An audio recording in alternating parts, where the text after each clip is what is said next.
Hey everyone, I'm Alex. And I'm James. Are you going to ask about the... And we're going to taste the wine. No. Hey everyone, I'm Alex from Fullerton Wines. And I'm James. And today we're going to taste some delicious Pinot Noir from Bjornson Vineyard. A lot of people ask us, how do you open one of these wax top bottles? And I thought maybe you could show us. Great question. If there's a dot or if the entire bottle is dipped, I always just go straight through the wax, regardless of how it's applied. And older bottles might be kind of brittle and a pain to get off. So if you do this, it should flake off, and unless the cork is really old and coming apart, that is the easiest method. And Bjornson Vineyard is generally one of our favorite wines we make every year. It's from the volcanic basalt-based hills between the towns of Eola and Amity, known as the Eola-Amity Hills. Generally, we use quite a lot of whole cluster fermentation for the Eola-Amity Hills. It's a fairly windy, cool growing area, so it ripens a little later. It gives the stems a little more time to brown or lignify and become ripe, which is what you need if you want to use them in the winemaking process. I know, man. Yeah. I love this vineyard. Yeah, such a good spice on the nose. And always we're able to pick at fairly high acid levels, low sugar levels. So this is actually coming in right under 13%. Still plenty of flavor and length on the palate, but can help make the wine a very, very food-friendly wine.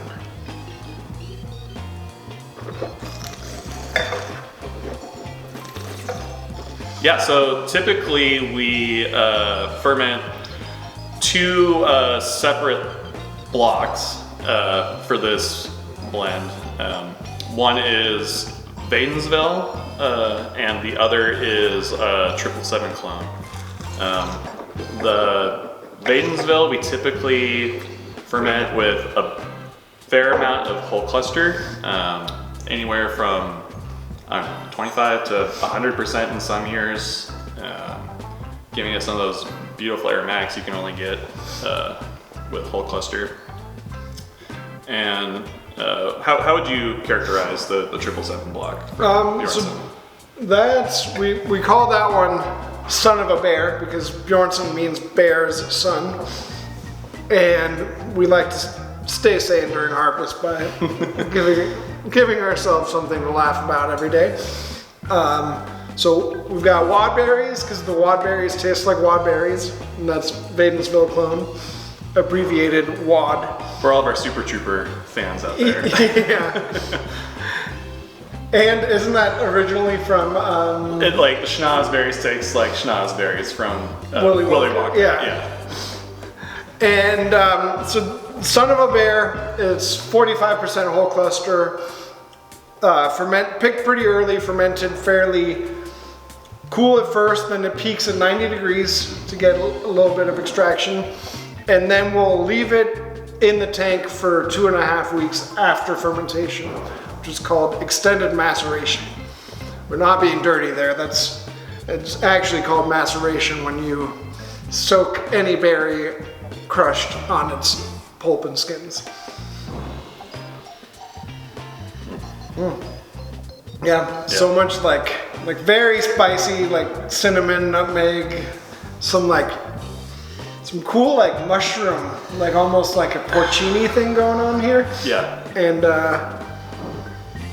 yeah, I get some like cola, sandalwood notes. This is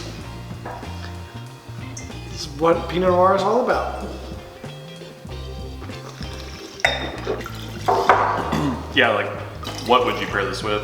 Like maybe a risotto, or there is like some earthiness, right? I can see mushroom risotto for sure. Yeah. Yeah.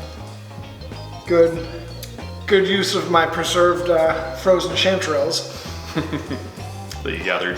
which I have an insane abundance of after this very fruitful year. You could see some risotto for sure. Maybe something like pork. There's this very like umami character that I get on the nose. Yeah. Yeah. And I could see this going with a wide variety of foods. So anywhere from grilled vegetables to like a whole pork roast would be really good. Also tasting quite nice on its own. You don't need to be eating to enjoy this wine.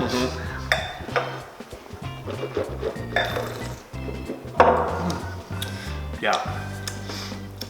And then you can find this wine at our tasting rooms almost exclusively. This goes a little bit into the market, but the most sure way to get it is visiting us at the tasting room. Yeah. Either here in Corvallis or in Portland on Petty Grove. And it is part of our upcoming club shipment, as well as the Fir Crest from 21. So a great way to get it is to join the club. Thank you for joining us for Wine Wednesday.